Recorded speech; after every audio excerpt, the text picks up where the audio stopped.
It's finally time to dive into what Volume 10 and 11 will hold in store for us. From Volume 9's ending scene, we can see that Amity Arena has made it to Vacuo, most likely due to the combined efforts of Crow, Robin, the Aesops, along with Pietro and Maria. But where does this take us? Well, we can see the combined forces of the three kingdoms all together in Vacuo's defense. This means that RWBY's message worked, and while Team RWBY were AFKing in the ever after, Glinda, as well as the council members from Vale and Mistral, rallied their armies and headed to Vacuo in its defense. Now this is exciting. I think it's finally time that we see what Salem is capable of. I always thought it was a shame that we never got to see her really use her Grim army during the Battle of Atlas, especially her Monkey Grim. Remember the Volume 6 post-credit scene? Yeah, let me see them apes. But now, Glinda didn't amass an army of ships for fun. This right here is a message to Salem. Try us. She took a page out of Ironwood's book and I love it. Right now, Vacuo is stacked. The amount of huntsman teams that we have here is just insane. We have 3 kingdoms worth of huntsmen all in one area, even though we may not get to see them. Plus, we potentially have 2 maidens on our side, with that being the summer and winter maidens. Even then, Vacuo is a kingdom full of hardened warriors and nomads who can survive the harsh desert. Salem has to bring her A game. They know of her existence now. She even sent Tyrion and Mercury to have people on the inside. But that's going to be rather difficult as they're both criminals with pictures around.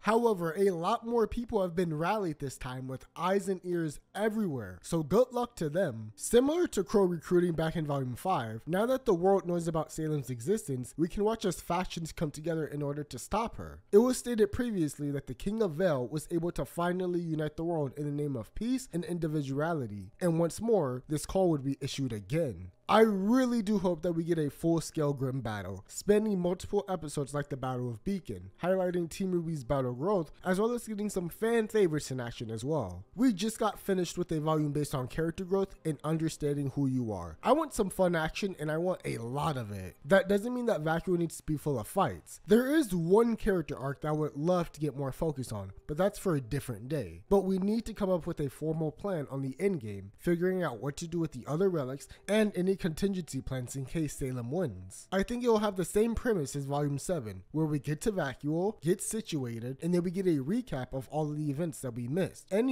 hopefully we see the ending to Volume 8's fight. But this time, the Battle of Vacuo will be different. We know Salem's coming, and the world has come together to fend her off. This is a perfect opportunity to utilize RWBY's large cast. Not every character needs to get the spotlight. Save that for our main characters and some of our more pivotal side characters. But with an arc that holds this many characters in it, I want to at least have some highlights from characters that we've seen before. They don't even have to be fighting, but seeing Team Indigo and Auburn gearing up, seeing Team Sun fighting alongside Team Coffee, just like in Volume 3, how we actively saw characters on the battlefield, so at least we knew that they were present. Maybe we can even see Headmaster Theodore in action as well. I do hope we get a Cinder versus Oscar / Ozpin fight. I'm sorry, but that original fight in Volume 3 was perfect. The syncing of the score to their attacks just blew me away. It was so quick yet so amazing. I really wanted more from that fight, but I'm so happy with what we got. But the hot topics will be the Summer Maiden and the Relic of Destruction. While we haven't seen anything on them at all, the maidens, at least the ones with some experience, are powerhouses, and the show loves to throw in twists about them. As for the Relic of Destruction, it has to be a game changer, and whichever side gets it, well,